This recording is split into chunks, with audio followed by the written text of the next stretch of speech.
বাচ্চা না হওয়ার কারণে 10 বছরের সম্পর্ক রেখে আমার স্বামী আবার দ্বিতীয় বিয়ে করলো। তারপর কি ভয়ানক অবস্থা ঘটলো সেটাই শেয়ার করব আপনাদের মাঝে। কি ভাবছেন গল্প? গল্প হলেও এটাই বাস্তব। বাস্তব ঘটনা। ঘটনাটি শুনলে অবাক হয়ে যাবেন। আপনারা রান্না দেখেন আর গল্পটি শুনেন।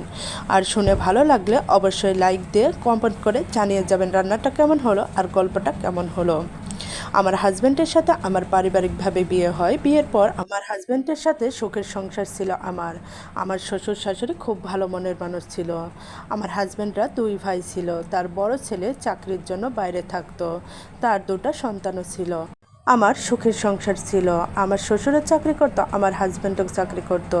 আর আমার শাশুড়ির সাথে আমি মিলেমিশে সংসারে কাজকর্ম করতাম।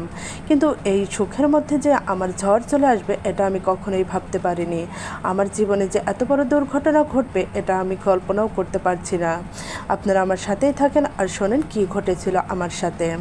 অবশ্য টাইটেল দেখে আপনারা বুঝে গেছেন যে আমার সাথে কি হতে যাচ্ছে। আমার হাজব্যান্ডের সাথে বিয়ে হয় 1 বছর ধরে, কিন্তু আমার কোনো সন্তান হয় না। এটা দেখে আমার হাজব্যান্ড বলে চলো তোমাকে ডাক্তারের কাছে নিয়ে যাই। কিন্তু আমি ডাক্তারের কাছে যাই না। আমি বলি তুমি আগে কোনো ডাক্তারের থেকে ওষুধ এনে দাও, খেয়ে দেখি। কিন্তু আমার হাজব্যান্ড ওষুধ এনে দিলেও ওষুধে আমার কোনো কাজ হয় না। তখন আমার হাজব্যান্ড ডাক্তারের কাছে নিয়ে যায়। ডাক্তার অনেকগুলো টেস্ট ধরিয়ে দেয়। টেস্টের রিপোর্ট হাতে আসলেই আমি চিৎকার দিয়ে উঠি। আমি বলি এটা হতে পারে না। তখন আমার হাজব্যান্ড আমার থেকে টেস্টের রিপোর্টগুলো দেখে আমার হাজব্যান্ডও কেঁদে ফেলে এবং আমাকে সান্ত্বনা দেয় যে তুমি চিন্তা করো না, আমি তো তোমার পাশে আছি। টেস্টের রিপোর্টে ছিল আমি কখনো মা হতে পারবো না। এটা একটা মেয়ের জীবনে কত বড় বেদনার কষ্টের, যারা এরকম পরিস্থিতিতে পড়েছে তারাই জানে। সন্তানবিহীন জীবন কল্পনাই করা যায় না। যার জীবনে সন্তান নেই তার জীবনে কিছুই নেই। এটা ভাবলেই আমার এতটা কষ্ট লাগছে বলার বাহিরে। আমি কান্নাকাটি করতে করতে বাসায় চলে আসলাম। এসে সারাদিন বিছানা থেকে উঠলাম না।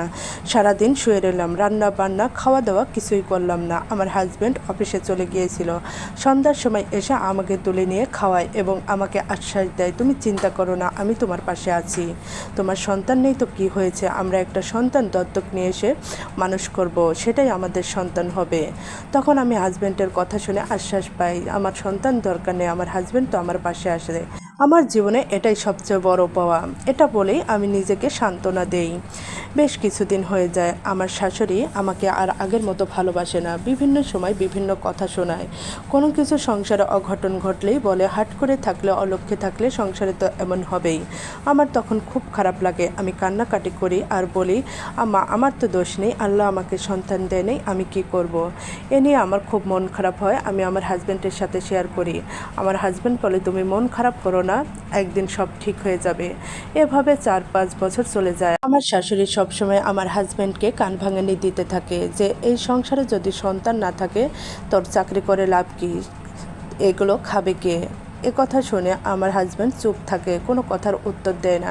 একদিন হঠাৎ করেই আমার শাশুড়ি আমার হাজব্যান্ডকে বলছে তোকে বিয়ে দেবো, এজন্য ঘটককে ডেকেছি। তখন আমার হাজব্যান্ড বলে তুমি চুপ করো, এটা তুমি কি বলছো, আমি কখনো বিয়ে করতে পারবো না। তখন আমার শাশুড়ি আর কিছু বলে না। এভাবে 10 বছর কেটে যায়। হঠাৎ করে একদিন আমার হাজব্যান্ড এসে আমাকে বলে আর আমার শাশুড়িকে আমি বিয়ে করব। এটা আমি বিশ্বাসই করতে পারছি না।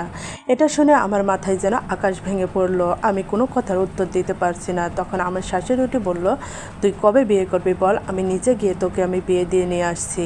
তখন আমার হাজব্যান্ড বলল আমি কালকে মেয়েকে বাসায় নিয়ে আসবো। যে কথা সেই কাজ। সেদিন রাত্রে আমার হাজব্যান্ড আমার সাথে কোনো কথা বলল না, নিজের মতো নিজে শুয়ে থাকলো। পরের দিন সকালবেলা একটা মেয়েকে নিয়ে এসে হাজির হলো। তখন আমার শাশুড়ি দেখে খুব খুশি। আমার শাশুড়ি বলছে মেয়ে তো দেখতে অনেক সুন্দর। তখন আমার হাজব্যান্ড বলে এর সাথে আমার দীর্ঘ 2 বছর ধরে সম্পর্ক, আমি ভেবেছি একেই বিয়ে করব। তখন আমার শাশুড়ি একটা কাজে ডেকে এনে মেয়ের সাথে বিয়ে দিয়ে দেয়। সেদিনে আমার হাজব্যান্ড আমাকে ওই ঘর থেকে বের করে পাশের ঘরে থাকতে দেয়। একটা ছোট কুঁড়ে ঘর ছিল, সেখানেই সেদিন আমি থাকি। আর আমার হাজব্যান্ড আমারই থাকা ঘরে তার ওয়াইফকে নিয়ে সেদিন রাত থাকে। সেদিন রাতে আমি সারা রাত ঘুমাতে পারিনি। সারা রাত কান্না করেছি, 2 চোখ দিয়ে পানি বয়ে গেছে। অতিরিক্ত কান্নার জন্য শরীরে জ্বর চলে এসেছে, মাথা ব্যথা শুরু হয়েছে, সারা গা হাত পা শরীর ব্যথা করছে। ওরকম অবস্থায় সকালবেলা উঠে রান্নার আয়োজন করলাম। তাকিয়ে দেখলাম ঘরের দিকে আমার হাজব্যান্ড আর তার স্ত্রী এখনও ঘর থেকে বের হয়নি, তারা এখনও ঘুমাচ্ছে। দেখেই বুকটা ফেটে যাচ্ছে। বুকের মধ্যে হা হা করছে যে আমার ঘরে আমার হাজব্যান্ড অন্য একটা মেয়েকে নিয়ে শুয়ে আছে।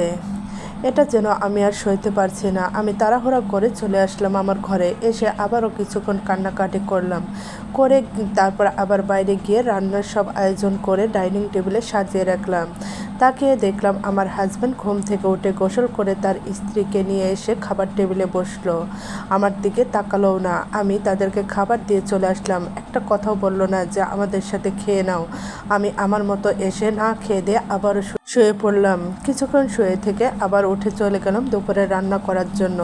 আবার দুপুরে রান্না করলাম। এভাবে বেশ কয়েকদিন চলে গেল। আমার হাজব্যান্ড বাইরে যায় না, 4-5 দিন বাসায় রইল, নতুন স্ত্রীকে সময় দিচ্ছে। আমার দিক ঘুরেও তাকায় না, আমি আমার মতো থাকি। এভাবে বেশ কিছুদিন চলে যায়, কিন্তু আমার কোনো জায়গায় যাওয়ার ছিল না। আমার মা একা ছিল, আমার বাবা ছিল না, আমার 2 ভাই ছিল। আমার বিদেশ মা থেকে আমার 2 হোক ভাইয়ের এসব সাথে উপকার খেত, সহজে তাহলে পাওয়া যায় আমি না। যে কোথায় থাকতাম, কার খেতাম? এজন্য সব কিছু সহ্য করে ওখানে পড়েছিলাম। আমার শাশুড়ি বারবার বলতো, তুমি চলে যাও বাপের বাড়ি, তোমার এসব দেখতে হবে না, তোমার এখানে থাকতে হবে না। কিন্তু আমি মুখ বুজে সব কিছু সহ্য করতাম, কারণ আমার যাওয়ার জায়গা ছিল না। আমার হাজব্যান্ড আমার দিকে ঘুরেও তাকায় না, সে সব সময় তার নতুন স্ত্রীকে নিয়ে ব্যস্ত থাকে। আমার শাশুড়িও মাঝে মাঝে আমার সাথে খারাপ ব্যবহার করে, তারপরেও সব কিছু মুখ বুঝে সহ্য করে থাকি। এভাবে 1 বছর কেটে যায়। জানতে পারি যে আমার হাজব্যান্ডের ওয়াইফের নাকি কনসিভ করেছে। এটা শুনে খুশি হলাম। তার কিছুদিন পর যমজ সন্তান হলো। আমি আলহামদুলিল্লাহ অনেক খুশি, আমার হাজব্যান্ডও খুশি। একদিন সকালবেলা আমার হাজব্যান্ড অফিসে যাওয়ার সময় তার স্ত্রীকে বলছে, এদের তো টিকা দিতে হবে, তুমি তো একা পারবে না, তুমি ওর বড় মাকে সঙ্গে নিয়ে যেও। একথা শুনে আমার সতীন বলছে, আমি ওকে নিয়ে যাব না, ও হাট করে, ওকে যদি নিয়ে যাই, ও যদি আমার সন্তানকে ছয়, তাহলে আমার সন্তানের অসুখ বিসুখ হবে। কথা শুনে আমার খুব খারাপ লাগলো, এবং আমার হাজব্যান্ডকে না জানিয়েই আমি আমার বাবার বাসায় সেদিনই চলে গেলাম। যাওয়ার পর 2 বছর আমার হাজব্যান্ডের সাথে আমার কোনো যোগাযোগ ছিল না। একদিন হঠাৎ করে সকালবেলা দেখছি আমার হাজব্যান্ড আমার বাবার বাসায়। দেখেই তো আমি চমকে উঠলাম। আমি জিজ্ঞাসা করলাম, তুমি এ বাসায় কেন? তখন আমার হাজব্যান্ড হাউ মাউ করে কান্না করে উঠল। বলল, তোমাকে যে শাস্তি দিয়েছি তার শাস্তি ভোগ করছি এখন আমি। আমার ব্লাড ক্যান্সার হয়েছে, আমাকে ছেড়ে আমার সন্তান, আমার স্ত্রী চলে গেছে, আমি একা হয়ে গেছি, আমাকে দেখার মতো কেউ নেই, তোমাকে ফিরিয়ে নিতে এসেছি। তখন আমি বললাম, এটা কোনোভাবেই সম্ভব না, আমি আর কোনো দিনও ফিরে যাব না। যে সন্তানের জন্য আমাকে ছেড়ে দিয়েছিল, কেন সেই সন্তান আজকে তোমাকে ছেড়ে চলে গেল কেন? তোমার ওয়াইফ আর সন্তান তোমাকে দেখলো না কেন? তুমি চলে যাও, ওদের ফিরে নিয়ে এসো, আমি কখনো আর ফিরবো না। আমার হাজব্যান্ড বলে, আমি ভুল করেছি, তুমি আমাকে ক্ষমা করে দাও।